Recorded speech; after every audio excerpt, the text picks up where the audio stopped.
ആദരണീയനായ നമ്മുടെ പ്രതിപക്ഷ നേതാവ് ശ്രീ VD സതീശൻ അദ്ദേഹം വേദിയിലുള്ളപ്പോഴോ സദസ്സിലുള്ളപ്പോഴോ പ്രസംഗിക്കുന്നത് ശ്രദ്ധിച്ചു വേണം. വേദപുസ്തകമാണെങ്കിൽ 2 പ്രാവശ്യം ശ്രദ്ധിച്ച് അദ്ദേഹത്തോടൊപ്പം സംസാരിക്കാവൂ. ഞാൻ അതിശയോക്തി പറയുന്നതല്ല.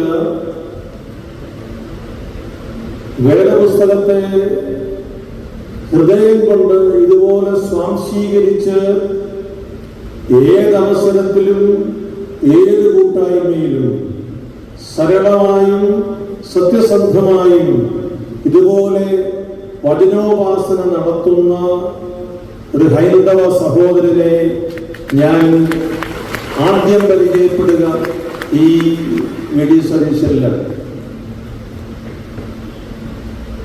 ഞാൻ അദ്ദേഹത്തെ വിശേഷിപ്പിച്ചതുകൊണ്ട് അദ്ദേഹത്തിന് നാളെ മുതൽ തലക്കനം വിടുമെന്നൊന്നും എനിക്ക് ചിന്തയില്ല.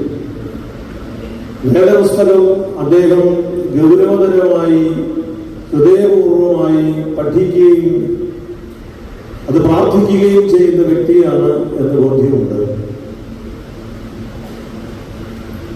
അദ്ദേഹത്തിന് ഞാൻ മാറിവാനിയസ് പിതാവിന്റെ പുസ്തകം സമ്മാനിച്ചതിനെ കുറിച്ച് പറഞ്ഞു. അത് കേട്ടുകൊണ്ടാണ് ഞാൻ ഇങ്ങോട്ട് വന്നത്. കഴിഞ്ഞ ഒരു ദിവസം രാഷ്ട്രീയ പ്രവർത്തനത്തിലുള്ളവർക്കെല്ലാം എപ്പോഴും പൂച്ചെണ്ടും ആരവും മാത്രമല്ലല്ലോ. അങ്ങനെയുള്ള ഒരു ദിവസത്തിൽ അദ്ദേഹത്തിന്റെ മുഖം ടെലിവിഷനിലൂടെ കാണാനിടയായി. ഒരു 10:30 മണിയോടുകൂടി ഞാൻ അദ്ദേഹത്തെ വിളിച്ചു. ഞാൻ ചോദിച്ചു, ഉറങ്ങിയോ? ഉറങ്ങിക്കിടക്കുകയാണെങ്കിൽ അങ്ങനെ ചോദിക്കുന്നത് മഹാപാതകമാണ്, പക്ഷെ ഉറപ്പുവരുത്തണമല്ലോ. ഞാൻ പറഞ്ഞില്ല, ഞാൻ വായിക്കുകയാണ്.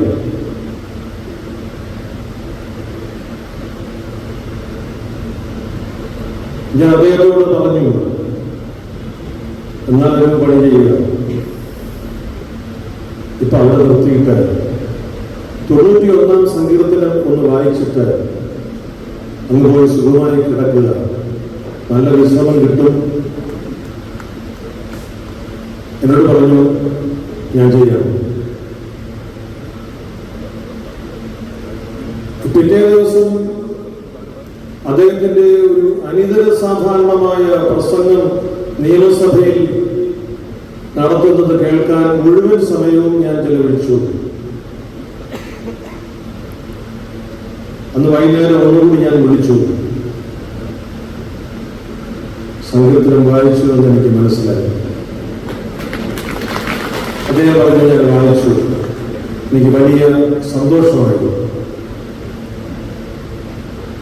ഞാനൊരു കാര്യം പറഞ്ഞ് അദ്ദേഹം അനുസരിച്ചു എന്നതിന്റെ ആത്മസന്തോഷമല്ല എന്റേത്, മറിച്ച് ദൈവവചനം പ്രത്യാശ പകരുന്നതും ബലപ്പെടുത്തുന്നതുമാണെന്ന് ഒരുപക്ഷെ നമ്മേക്കാൾ ആഴത്തിൽ ബോധ്യപ്പെട്ടിട്ടുള്ള ഒരാളിന്റെ സമീപനത്തെ കുറിച്ച് ഞാൻ സൂചിപ്പിച്ചു എന്നേ ഉള്ളൂ.